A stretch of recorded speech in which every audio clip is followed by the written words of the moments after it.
এখন আছি শান্তিনিকেতনের সৃজনী গ্রামে। চলুন, এই যে সৃজনী শিল্প গ্রামের এটি হচ্ছে গেট। এখান থেকে ভিতরে প্রবেশ করব এবং টিকিট কাউন্টার আছে, এখানেই টিকিট কাটবো। এবং আমার শান্তিনিকেতনের প্রত্যেকটা জায়গায় ঘোরা হয়ে গেছে, যেগুলো ঘোরার জায়গা। একটা জায়গায় যাইনি, সেটা হচ্ছে ডিয়ার পার্ক।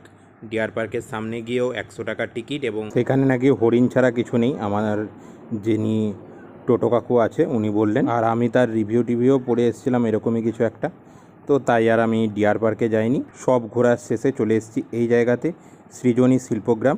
এবং এই জায়গাটা আমার যিনি টোটো কাকু আছে উনি বললেন খুবই ভালো লাগবে। তো চলুন এবার সৃজনী শিল্পগ্রামটা ঘুরে দেখি। আর ঢোকার পরেই দেখতে পাচ্ছি অনেক ধরনের হাতের কাজ করা রয়েছে, এবং তার সঙ্গে কিছু মূর্তি তৈরি করা আছে। এখানে গৌতম বুদ্ধের একটি মূর্তি রয়েছে। তো এখানে সুন্দর সুন্দর হাতের কাজ দেখতে দেখতে এখানের সম্পর্কে কিছু তথ্য আপনাদের দিয়ে দিই। এই জায়গায় আসতে আপনাদের বোলপুর শান্তিনিকেতন স্টেশন থেকে সময় লাগবে 15 মিনিটের মতন, এবং দূরত্ব 5 কিলোমিটার। আর বোলপুর শান্তিনিকেতন স্টেশনে নামার পর ওখান থেকে অনেক টোটো পেয়ে যাবেন।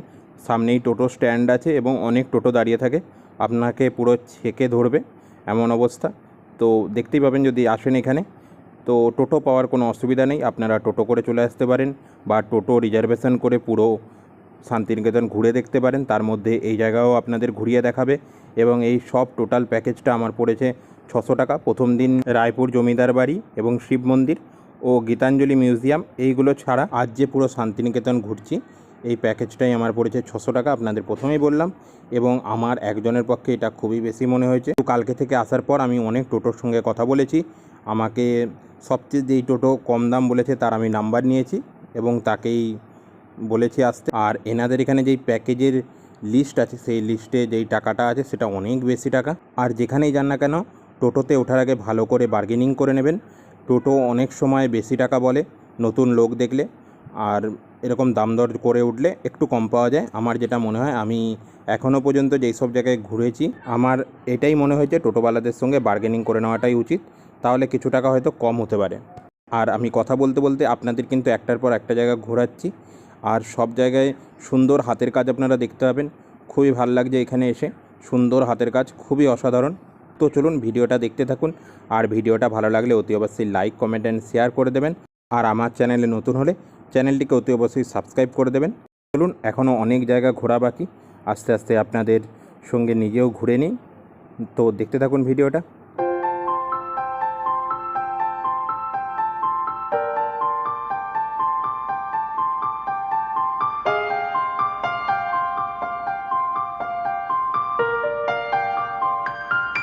এবং এখন যেই জায়গাটায় এসেছি এখানে রয়েছে অনেক মূর্তি তৈরি করা, দেখুন কি সুন্দর লাগছে। আর এই জায়গাটি খোলা থাকে সকাল 9:30 থেকে বিকাল 5টা পর্যন্ত, এবং এইখানে প্রবেশ করতে আমার লাগলো 20 টাকা। আপনারা আসলে এখানে 20 টাকার বিনিময়ে এই সুন্দর জায়গা ঘুরে নিতে পারবেন, এবং বাচ্চাদের 12 বছর পর্যন্ত বয়স 10 টাকা। আর এই পাশে যে গাছটা রয়েছে এই গাছটার মধ্যে সুন্দর ডিজাইন করা রয়েছে, গাছগুলোর মধ্যেও দাঁড়ান দেখাচ্ছি আপনাদের আরও কাছে গিয়ে।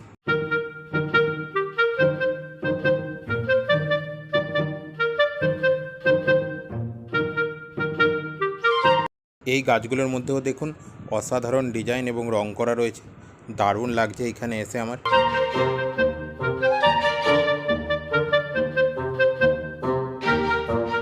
এখন আছে পুতুল ঘরে সৃজনী গ্রামের। তো আমি যেই টোটো কাকুর সঙ্গে এসেছি উনি বললেন 7টি স্টেটের হাতের কাজ এখানে প্রদর্শনী আছে, যেগুলো আপনারা এখানে আসলে দেখতে পাবেন। যার মধ্যে আমাদের ওয়েস্ট বেঙ্গল আছে, আসাম আছে, মেঘালয় আছে, মিজোরাম আছে, তারপরে ত্রিপুরা আছে, এরকম 7টি আরও স্টেটের নাম বলেছিল। তো এখানে আসলে আপনারা সেই 7টি স্টেটের হাতের কাজ যেগুলো আছে সেগুলো আপনারা দেখতে পাবেন। তো আমি সেগুলোই দেখছি এবং আপনাদেরও দেখাচ্ছি, চলুন দেখতে থাকুন। এই শিল্পগ্রাম কিন্তু গড়ে উঠেছিল 2008 সালে পশ্চিমবঙ্গ সরকারের প্রচেষ্টায়। এই সুন্দর শিল্পগ্রামটি যা এখন আপনারা দেখছেন খুবই অসাধারণ। আর প্রথমেই বললাম এখন আমি আছি পুতুল ঘরে, বিভিন্ন রাজ্যের পুতুলের কাজকর্ম এখানে তুলে ধরা হয়েছে।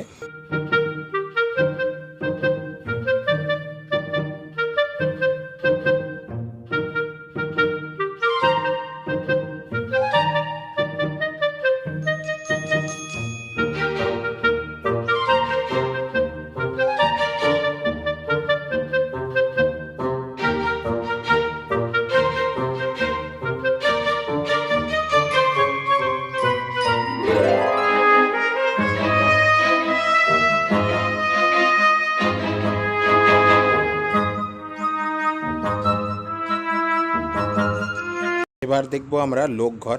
এই আগের দিকে নাকি বিভিন্ন রাজ্যের যেরকম ঘরবাড়ি হয় সেগুলো রয়েছে এবং তার মধ্যে কী কী জিনিস থাকে এবং সেই সব রাজ্যে কী কী জিনিস ব্যবহার করা হয়, তাদের শিল্প এখানে তুলে ধরা হয়েছে। চলুন সেগুলো দেখা যাক। আমিও দেখিনি, আমিও দেখব এবং আপনাদেরও দেখাবো।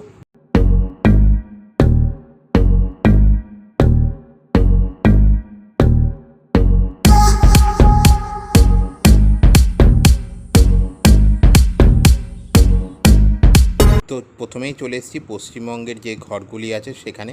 পশ্চিমবঙ্গে মোট 3টি ঘর রয়েছে এবং এই ঘরে কি রয়েছে সেগুলো তো আপনাদের দেখাবো। তার আগে দেখুন, এই যে ঘরের আগের দিকেই রয়েছে একটি তুলসী মঞ্চ, যেরকম আমাদের সবার বাড়ির আগের দিকে একটি তুলসী মঞ্চ থাকে সেরকম। আর এবার চলে এসেছি ঘরের ভিতরে। এবার দেখুন ঘরের ভিতরে যেই সব আসবাবপত্রগুলো ব্যবহার করা হয় এবং আমাদের এখানে যেসব শিল্প রয়েছে পশ্চিমবঙ্গের, সেগুলো এখানে তুলে ধরা হয়েছে। এই পাশে কিছু বিষ্ণুপুরের হাতের কাজ এবং তার সঙ্গে আদিবাসীদের কিছু বাদ্যযন্ত্র এখানে রয়েছে। এই পাশে রয়েছে মা দুর্গার একটি হাতে তৈরি পেন্টিং, আর এই সব জিনিসই রয়েছে এখানে। তো চলুন আস্তে আস্তে সবগুলো ঘুরে দেখি এবং আপনাদেরও দেখাচ্ছি। এবং ফার্স্ট কুটির দেখে আমরা সেকেন্ড কুটিরে চলে এসেছি। আর এখানে দেখুন দেওয়ালের মধ্যে কি সুন্দর হাতের কাজ করা আছে। চলুন এবার ভিতরে প্রবেশ করি এবং আপনাদের দেখাচ্ছি এখানে কি কি রয়েছে।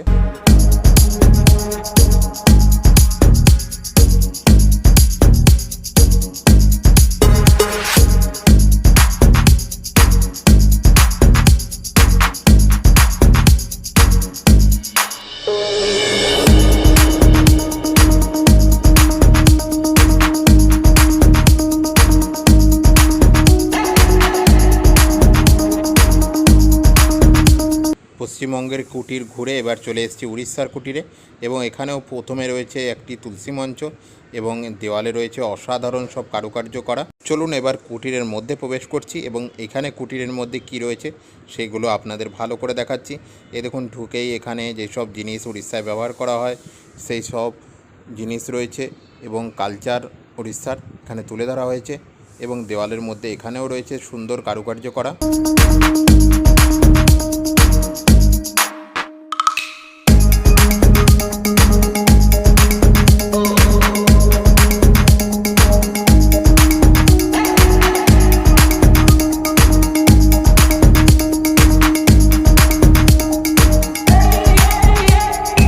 আর উড়িষ্যার কাজকর্ম দেখতে এসেছি, উড়িষ্যার কুটির দেখতে এসেছি। এখানে জগন্নাথ মন্দির থাকবে না তা হতে পারে। উড়িষ্যা কুটিরের পাশেই রয়েছে জগন্নাথ মন্দিরটি, খুব সুন্দর।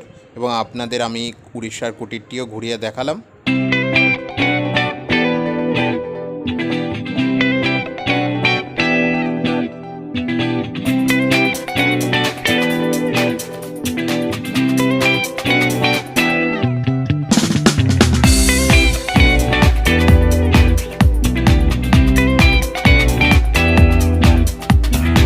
তো চলুন এবার চলে এসেছি সিকিমের কুটির দেখতে। এটা সিকিমের ঘর। এখানে সিকিমের যে শিল্পকলা আছে এবং পোশাক আশাক আছে সেগুলো দেখতে পাবো। তো চলুন কী কী দেখতে পাই আপনাদের ভিতরে গিয়ে দেখাচ্ছি। সিকিমের যেসব পোশাক আশাক ব্যবহার হয় সেগুলো আছে, নিচে বাদ্যযন্ত্র রয়েছে, এপাশে কিছু পেন্টিং যেগুলো সিকিমের পেন্টিং।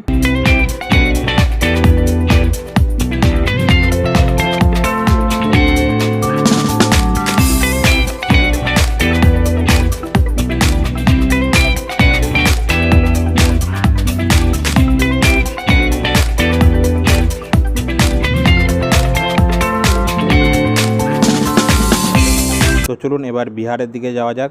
এবার বিহারের সব কিছু আমরা ঘুরে ঘুরে দেখব। তো চলুন দেখে নিই।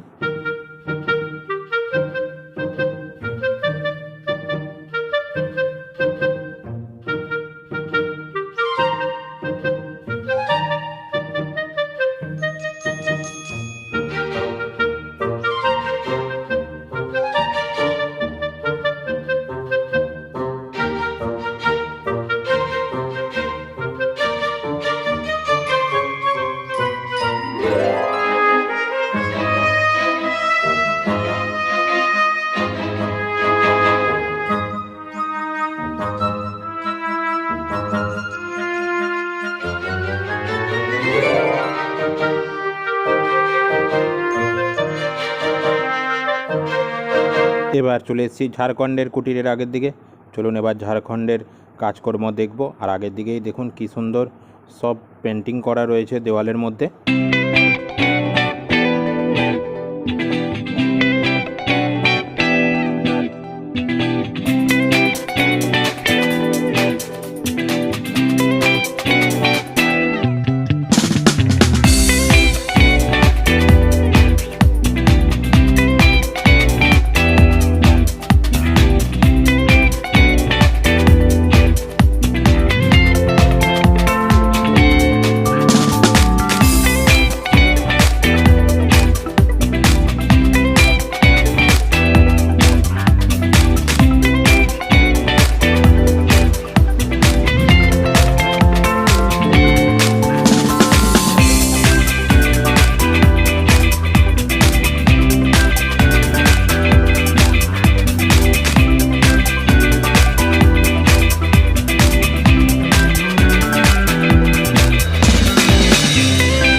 ঝাড়খণ্ড ঘুরে আসামের দিকে চলে এসেছি।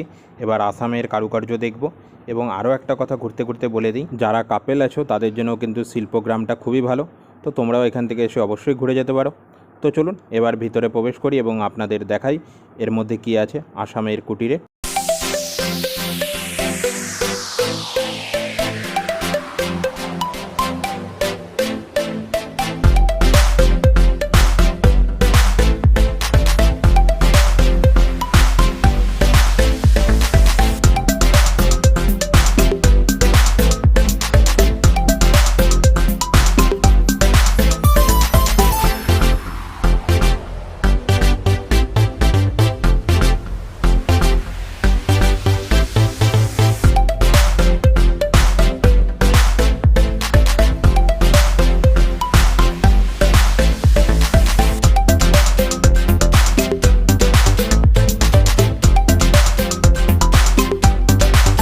আর এখন এখানে যেরকম ফাঁকা ফাঁকা দেখছেন, এরকম ফাঁকা কিন্তু সবসময় থাকে না। দুর্গাপূজার ছুটি পড়ার সঙ্গে সঙ্গে পৌষ মাস পর্যন্ত, যতদিন এখানে পৌষের মেলা চলে ততদিন পর্যন্ত এখানে প্রচুর ভিড় থাকে। এখন এটা এখানের অফ সিজন। তো এখন আমি যেসব জায়গায় ঘুরছি বেশিরভাগ জায়গায় অফ সিজন, যেহেতু এখন বর্ষাকাল, এই বর্ষাকালটা অফ সিজনই থাকে। আর দুর্গাপূজা আসার সঙ্গে সঙ্গে এখানে সিজন আবার শুরু হবে, তখন এখানে আবার প্রচণ্ড ভিড় হয়। এই অফ সিজনে ঘুরছি বলে আমার মনে হয় টাকাটা একটু কম খরচা হচ্ছে, কারণ যত জায়গায় টোটো ভাড়া করছি সবাই বলছে অফ সিজন বলে এখন একটু ভাড়াটা কম। তো কথা বলতে বলতে আপনাদের সঙ্গে আমি চলে এসেছি মণিপুর কুটিরে। তো এখন আপনাদের আমি মণিপুর কুটিরটা ঘুরিয়ে দেখাচ্ছি। তো দেখতে থাকুন ভিডিওটা।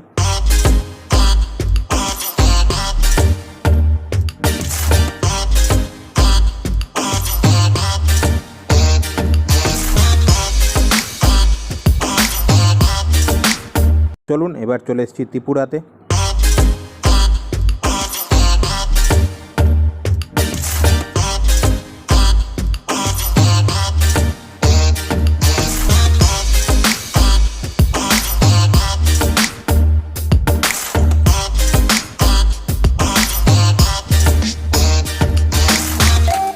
এখন চলে এসেছি আন্দামান কুটিরে এবং আন্দামান কুটিরে ঢোকার পরই আপনারা দেখতে পারবেন সেখানকার ব্যবহারের জিনিসপত্র এবং কিছু পেন্টিং সেখানকারই।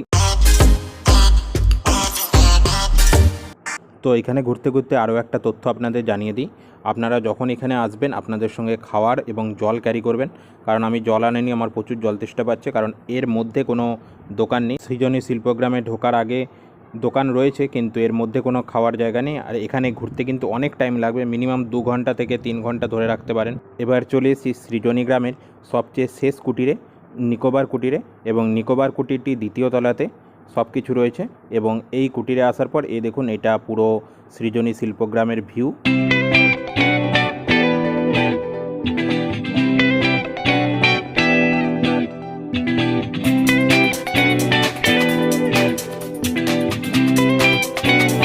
তো আমি আপনাদের প্রত্যেকটা কুটির ভালো করে ঘুরিয়ে দেখালাম, যেসব রাজ্যের এখানে নিদর্শন রয়েছে সেগুলো আপনাদের নিখুঁতভাবে দেখানোর চেষ্টা করলাম। এবং নিকোবরের ঘরটি থেকে বেরোনোর পর আপনারা এই পুকুরটা দেখতে পারবেন। এই পুকুরের চারধারে বসার জায়গাও করা রয়েছে সুন্দরভাবে। এবং চলুন আর বাকি কিছু জায়গা যেগুলো দেখানো হয়নি আপনাদের দেখিয়ে দিই।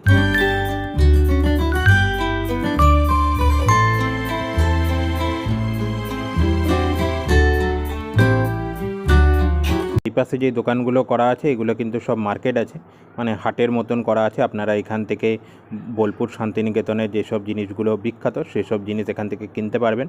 তো আমি ওই পাশে গেলাম না, কারণ আমার কেনারও কিছু নেই, আর আমার সঙ্গে এমন কেউ নেই যে কিনবে ওই সব জিনিস। তো চলুন এবার আমি এখান থেকে বেরিয়ে যাব। আমার এই জায়গাটা পুরো ঘোরা হয়ে গেল, আর এরপরে আর কোথাও আজকে আর যাওয়ার নেই। তো এই ভিডিওটা এই পর্যন্তই রইল, আবার পরে ভিডিওতে দেখা হচ্ছে। টাটা।